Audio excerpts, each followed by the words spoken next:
नमस्कार, welcome to Biostage. My name is Subhash और आज जो टॉपिक हम डिस्कस करने वाले हैं वो टॉपिक है इनफर्टिलिटी का। ये हमारे रिप्रोडक्टिव हेल्थ चैप्टर से लगभग लास्ट टॉपिक है। इसके बाद एक टॉपिक और हम डिस्कस करेंगे, फिर ये चैप्टर कंप्लीट हो जाएगा। ठीक है, तो जब हम रिप्रोडक्टिव हेल्थ की बात कर रहे हों और इनफर्टिलिटी के बारे में हम डिस्कस ना करें तो हमारा रिप्रोडक्टिव हेल्थ का उद्देश्य पूरा नहीं होता है। ठीक है, आपकी बुक में भी लिखा हुआ है, एनसीईआरटी की जो बुक है उसमें भी लिखा हुआ है, मेंशन किया हुआ है, a discussion of reproductive health is not complete is incomplete without mentioning infertility.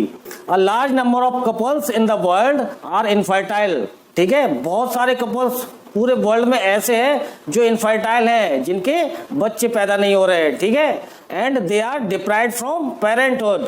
क्या है? They are deprived from parenthood. वो पेरेंटहुड से यानी कि माता पिता बनने से वंचित हैं ऐसे लोग जो इनफर्टाइल है। समझ में आया आपको? पूरे वर्ल्ड में 60 to 80 मिलियन कपल, ठीक है, पूरे वर्ल्ड में 60 to 80 मिलियन कपल इनफर्टाइल है। ठीक है, इतने सारे लोग इनफर्टाइल है, लगभग 80 मिलियन लोग पूरे वर्ल्ड में इनफर्टाइल है। उसमें से भी इंडिया में 15 to 20 मिलियन, इंडिया में भी कम नहीं है, इंडिया में भी लगभग 15 से 20 मिलियन कपल इनफर्टाइल है। बहुत सारी नंबर है, ये बहुत बड़ी नंबर है, इतने सारे लोग इनफर्टाइल है। तो इंडिया में भी अगर आप परसेंटेज देख लो तो कितने परसेंट हो गया? 25% couples are infertile in India.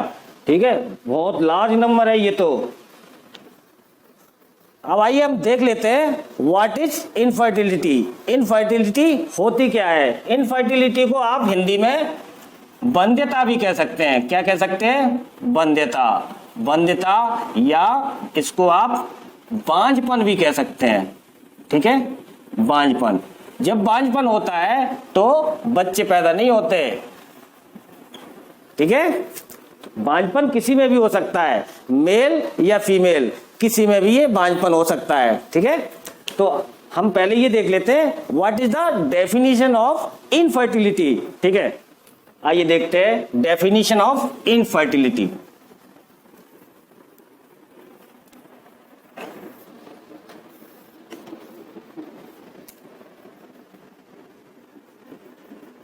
Definition,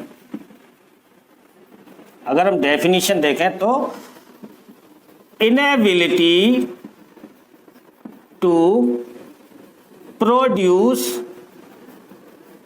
children even after 2 years of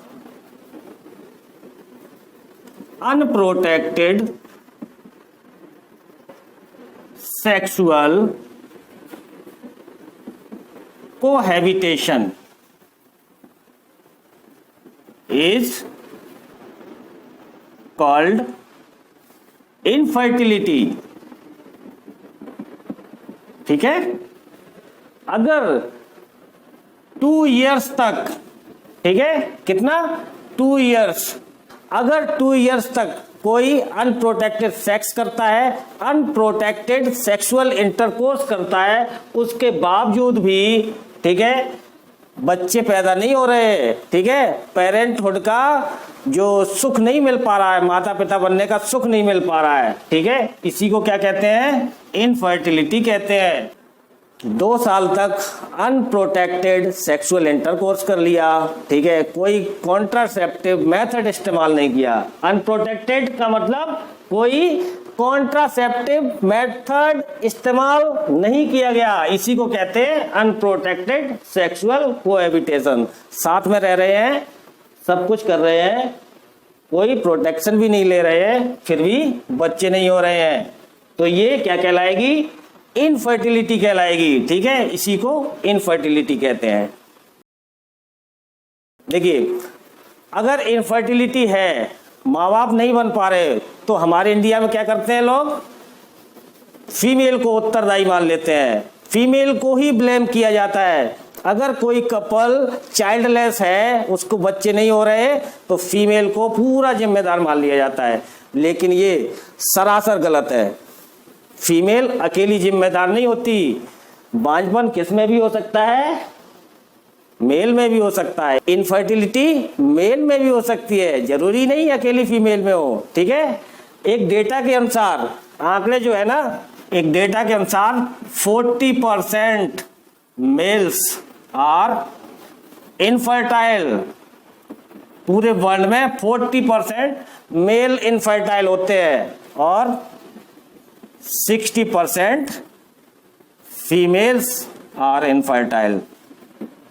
ठीक है, 60% फीमेल भी इनफर्टाइल होती है। लेकिन कपल में से 40% मेल इनफर्टाइल हो गया, 60% फीमेल इनफर्टाइल हो सकती है। लेकिन कुछ ऐसे केसेस भी हैं जिसमें दोनों ही इनफर्टाइल है, मेल भी इनफर्टाइल है और फीमेल भी इनफर्टाइल है। वो परसेंटेज है 20%। Both are infertile. कुछ कपल्स ऐसे हैं जिसमें 20% दोनों ही इनफर्टाइल होते हैं। न मेल में कोई लक्षण है बच्चे पैदा करने के, ना ही फीमेल में। 20% ऐसे लोग हैं। ठीक है, तो ये इनफर्टिलिटी किस वजह से हो सकती है, क्या क्या रीजन हो सकते हैं इसके, आइए हम जान लेते हैं। What are the reasons of infertility. ठीक है, रीजंस जान लेते हैं हम फटाफट।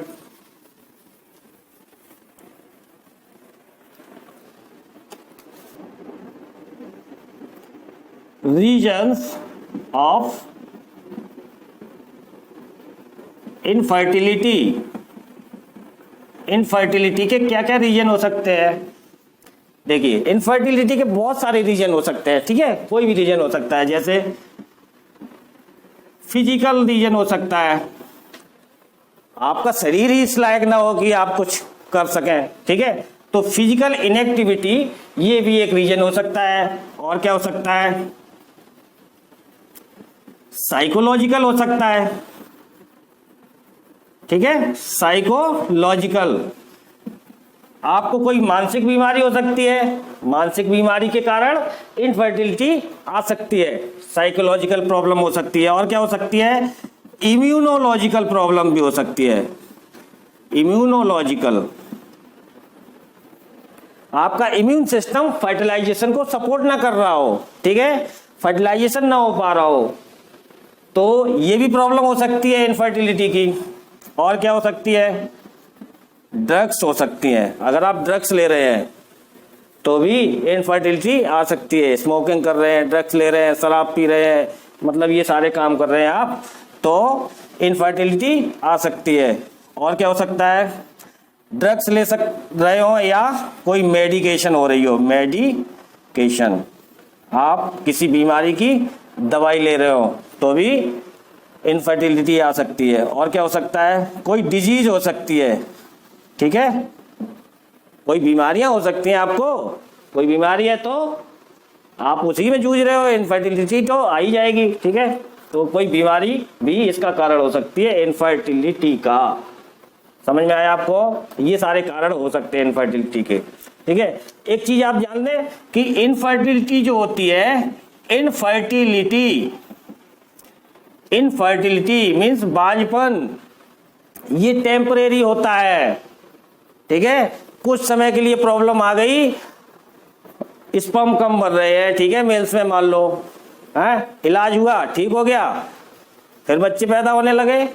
या फीमेल में कोई प्रॉब्लम आ गई, मान लो मेंस्ट्रुअल साइकिल डिस्टर्ब है, मासिक चक्र सही नहीं आ रहा, तो ये छोटी मोटी प्रॉब्लम्स होती हैं। तो इनफर्टिलिटी क्या होती है, रिवर्सिबल होती है। इनफर्टिलिटी रिवर्सिबल होती है, थोड़ा बहुत इलाज कराया, ठीक हो जाते हैं, फिर बच्चे पैदा होने लगते हैं।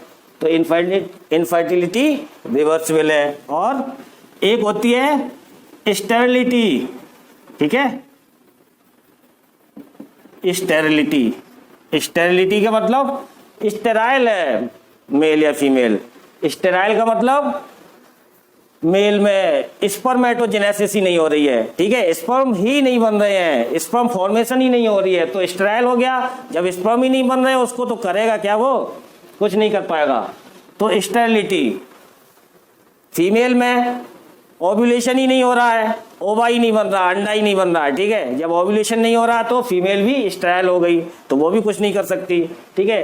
तो स्टेरिलिटी परमानेंट होती है, ये रिवर्सिबल नहीं होती है, इसको सही नहीं किया जा सकता है। जो स्टेरिलिटी है वो सही नहीं हो सकती है। इनफर्टिलिटी रिवर्सिबल होती है, इसको ठीक किया जा सकता है, क्योर किया जा सकता है कोई डायग्नोज करके, प्रॉब्लम को डिटेक्ट करके।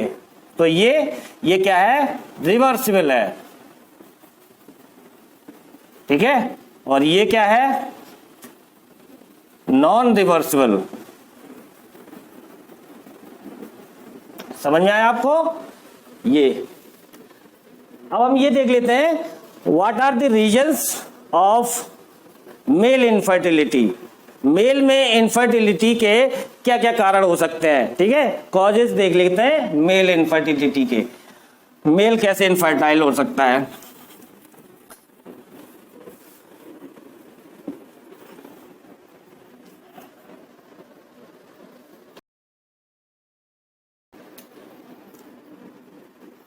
causes of male infertility, male infertility के कॉजेज देखिए क्या हो सकता है। पहला कारण लो स्पर्म काउंट,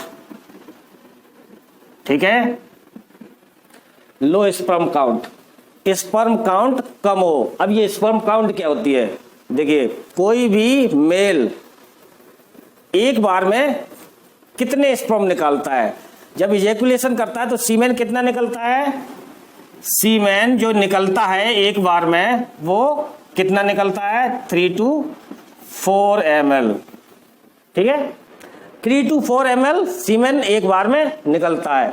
अब ये 3 to 4 ml सीमेन में कितने स्पर्म होते हैं, 200 मिलियन स्पर्म होते हैं इस केवल 3 से 4 ml सीमेन में। 200 मिलियन स्पर्म, इतने सारे स्पर्म होते हैं, ठीक है।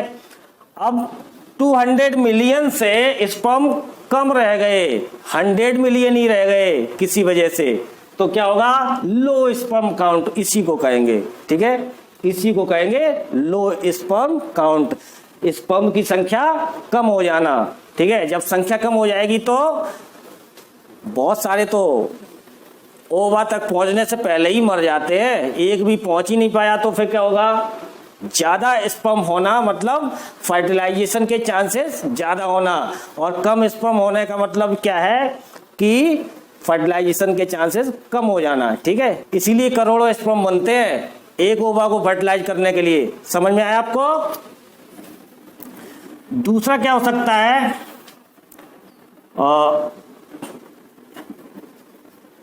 Azoospermia,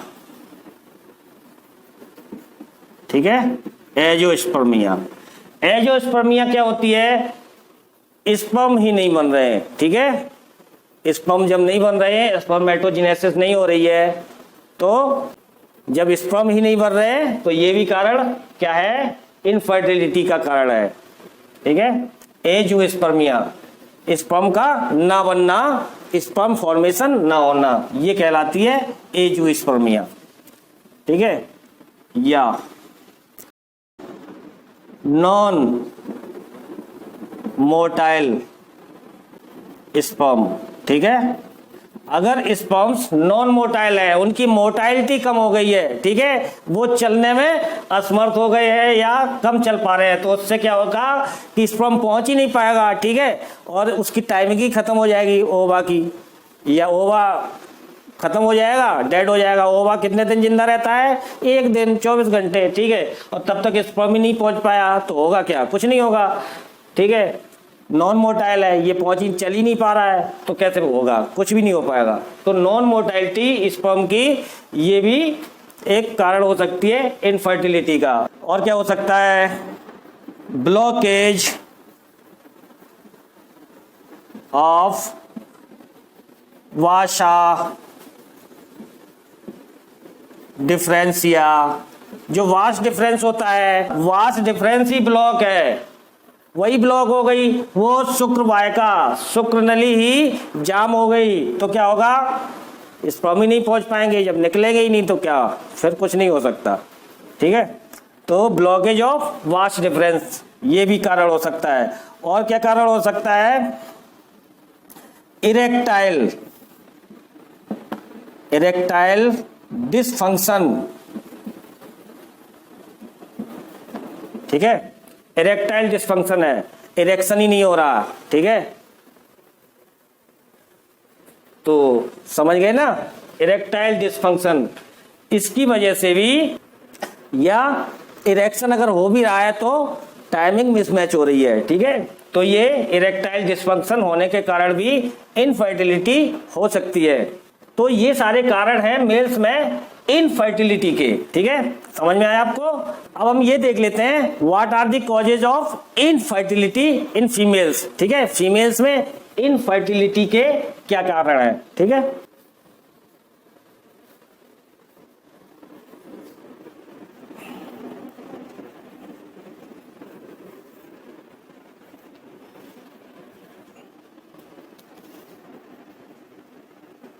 causes of female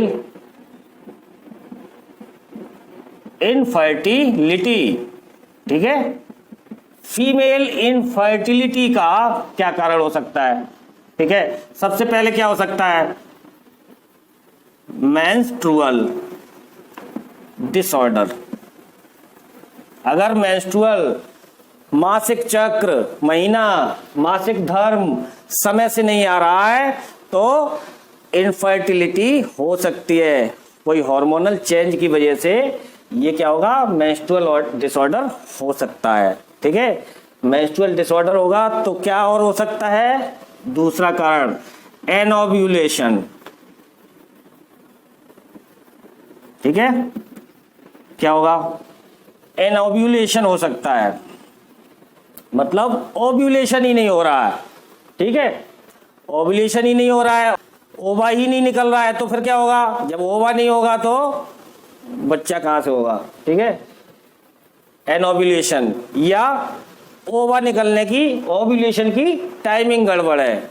ovulation कब होता है, मेंस्ट्रुअल के 14 डे पर। अब ये क्या है, गड़बड़ हो रही है, कोई एक निश्चित समय पे ओव्यूलेशन नहीं हो रहा है। ठीक है, कभी 12th डे पर ही ओव्यूलेशन हो गया, कभी 18th डे पर ओव्यूलेशन हो रहा है, कभी 20वें दिन हो रहा है। जब ओव्यूलेशन की टाइमिंग ही गड़बड़ है तो फिर बच्चा कहां से होगा, है नहीं हो पाएगा ना, ओव्यूलेशन सही टाइमिंग से नहीं हो रहा है। तो ये एक डिसऑर्डर हो सकता है, ये वजह हो सकती है इनफर्टिलिटी की फीमेल्स में। ठीक है, पहला मेंस्ट्रुअल डिसऑर्डर हो सकता है और एनोव्यूलेशन हो सकता है, या तो ओवा पैदा ही नहीं हो रहा है, बन ही नहीं रहा है, या फिर ओवा बन रहा है तो टाइमिंग गलत है। ठीक है, ओव्यूलेशन की टाइमिंग गड़बड़ है। और क्या हो सकता है, ब्लॉकेज हो सकता है, ब्लॉकेज इन रिप्रोडक्टिव ट्रैक्ट। ठीक है, रिप्रोडक्टिव ट्रैक्ट में कोई ब्लॉकेज हो सकता है जिसकी वजह से ये इनफर्टिलिटी की प्रॉब्लम आ सकती है। रिप्रोडक्टिव ट्रैक्ट में ब्लॉकेज कहां पे हो सकता है, सपोज दैट फैलोपियन ट्यूब जो है जहां से ओवा ट्रेवल करता है, तो फैलोपियन ट्यूब ही ब्लॉक है, ओवा आगे ही नहीं बढ़ पाएगा। ठीक है, ओवा आगे ही नहीं बढ़ पाएगा तो फिर क्या होगा, फर्टिलाइजेशन ही नहीं होगा, है ब्लॉकेज ऑफ रिप्रोडक्टिव ट्रैक्ट। या फिर सर्विक्स जाम है। ठीक है, सर्विक्स बिल्कुल बंद हो गई, अब वहां से स्पर्म आगे ही नहीं बढ़ पाएगा, यूट्रस में पहुंच ही नहीं पाएगा, ओवा के पास पहुंच ही नहीं पाएगा फैलोपियन ट्यूब में, है तो भी फर्टिलाइजेशन नहीं हो पाएगा। तो अगर ये कारण है ब्लॉकेज इन रिप्रोडक्टिव ट्रैक्ट, रिप्रोडक्टिव ट्रैक्ट है वही जाम है, वही ब्लॉक है, तो ये भी कारण इनफर्टिलिटी का हो सकता है। ठीक है, और क्या कारण हो सकता है, इन्फेक्शन, इन्फेक्शन भी हो सकता है फीमेल को, इन्फेक्शन इन यूट्रस, यूट्रस में अगर कोई इन्फेक्शन है तो फिर इम्प्लांटेशन ही नहीं होगा, हाँ, और इन्फेक्शन की वजह से बैक्टीरिया वायरस वहां पर है तो वो स्पर्म को किल कर देंगे, खा जाएंगे। ठीक है, तो इस वजह से यूट्रस में इन्फेक्शन की वजह से भी इनफर्टिलिटी हो सकती है। और क्या हो सकता है, कोई डिजीजेज हो सकती हैं, और भी कोई डिजीजेज हो सकती हैं। फीमेल क्या बीमार नहीं होती है, फीमेल को भी कोई डिजीज हो सकती है। ठीक है, इस वजह से भी इनफर्टिलिटी आ सकती है। तो ये सारे कारण होते हैं मेल्स और फीमेल्स में इनफर्टिलिटी के, जिसकी वजह से they are unable to produce children, इसकी वजह से वो बच्चे पैदा नहीं कर सकते और they are deprived of parenthood, और वो माता पिता बनने से वंचित रह जाते हैं। ठीक है, अब एक और इम्पोर्टेंट चीज हम आपको बता दें कि जब स्पर्म काउंट मेल में कम होती है, ठीक है, स्पर्म काउंट कम होती है, तो इसको क्या कहते हैं, इसको कहते हैं ओलिगो स्पर्मिया। ठीक है, इसको क्या कहते हैं, ओलिगो स्पर्मिया, जब स्पर्म काउंट कम होती है इसको। और जब स्पर्म आर नॉट फॉर्मिंग, ठीक है, स्पर्म बन ही नहीं रहे हैं, स्पर्मेटोजेनेसिस नहीं हो रही है, तो उसको क्या कहेंगे, उसको कहेंगे एजुस्पर्मिया। ठीक है, इसको एजुस्पर्मिया कहेंगे। समझ में आया आपको? स्पर्म काउंट जब कम होगी तो उसको ओलिगोस्पर्मिया कहेंगे, और जब स्पर्म बन ही नहीं रहे, स्पर्म फॉर्मेशन नहीं हो रही है, ठीक है, स्पर्मेटोजेनेसिस की क्रिया बंद है, इसको कहेंगे एजुस्पर्मिया। उम्मीद करता हूं कि आपको ये टॉपिक अच्छी तरह से समझ में आया होगा। मिलते हैं नेक्स्ट टॉपिक में। नेक्स्ट टॉपिक हमारा क्या रहेगा, ये टॉपिक हम डिस्कस करेंगे कि इन बंधुओं को जिनको ये बच्चे पैदा नहीं हो रहे हैं, ऐसे कपल जो बच्चे पैदा नहीं कर सकते हैं, उनको बच्चे कैसे पैदा करवाए जाते हैं। ठीक है, तो वो टेक्निक्स हम देखेंगे। कौन सी टेक्निक होगी वो, ये होती हैं ART, असिस्टेड रिप्रोडक्टिव टेक्निक। ठीक है, इनको क्या बोलते हैं, असिस्टेड रिप्रोडक्टिव टेक्निक्स या टेक्नोलॉजी। ठीक है, ये कहलाती है ART। ये टॉपिक हमारा अगला टॉपिक होगा। ठीक है, और इसके बारे में हम नेक्स्ट वीडियो में डिस्कस करेंगे। तो उम्मीद करता हूं आपको ये वीडियो पसंद आया होगा, तो वीडियो को प्लीज लाइक कर दें, शेयर कर दें और सब्सक्राइब कर दें, और हमारा हौसला बढ़ाएं। ठीक है, मिलते हैं नेक्स्ट वीडियो में, तब तक के लिए जय हिंद।